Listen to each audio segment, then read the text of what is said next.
Using split testing for SEO success. The practical guide. Okay, that's enough theory for a bit. It's time to get practical. How do you go about running a split test and seeing how it impacts on your SEO? There are a couple of different ways. In this video, we're going to look at two of the most common, creating two different versions of a web page versus creating one page that loads differently for different users. We'll look at how this works and at which one is best for you. In this video, we will first of all discuss the most common method, which is to use different pages on the same website. Two different web pages. The first option is to compare two slightly different web pages that employ different SEO strategies, keeping everything else as close to equal as possible. More accurately, you will compare two groups of different pages. Comparing two versions of the same page can work, but it's rife with difficulty. Let's say, for example, that you have a web page all about how to train your Labrador and a web page all about how to train your Golden Retriever. These pages are almost identical in subject matter, and you're going to go out of your way to ensure they are extremely similar in all other ways that count, too. You'll ensure they have the same number of links pointing to them, that they are equally prominent on your site, that they are the same length, that they have the same number of headings, etc. From here, you can then go about making small changes to a few of the matched pages and see if this boosts or hurts traffic. You'll then watch the difference in your stats, making sure to collect as much data as possible. Repeat this a few times with different matched pages, and once you are sure that your new SEO strategy works, introduce it to the rest of your content. Challenges. Of course, this option is not perfect. In case you hadn't already figured it out, one big issue is that both versions of the page are targeting different keywords or competing for the same ones, which massively skews your results. Different keywords will include different competition, different related terms, and more. All of this means that you are never comparing like for like. And if you try and create two pages that compete for the same keyword, then you could end up running afoul of one of Google's most recent algorithm updates, the diversity update. This update is aimed at ensuring that most SERPs don't display multiple results for the same site, thereby meaning that you won't have a fair fight on your hands.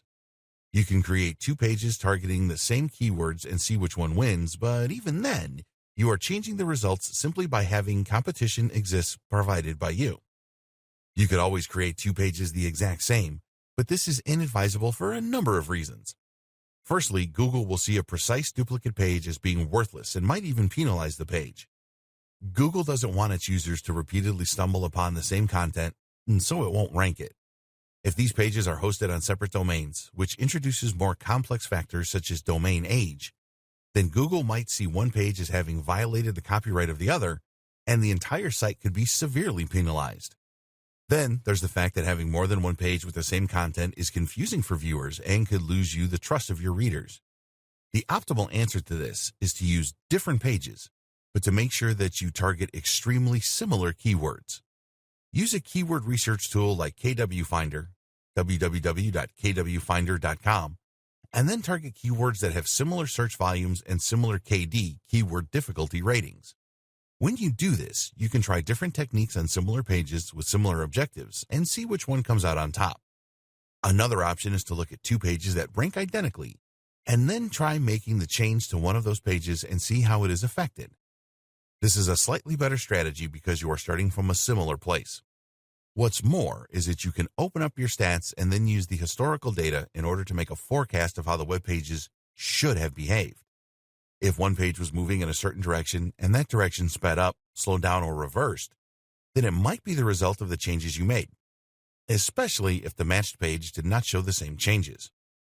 Again, the different difficulty of different keywords, the amount of competition, etc., can all impact on your results and potentially skew your findings.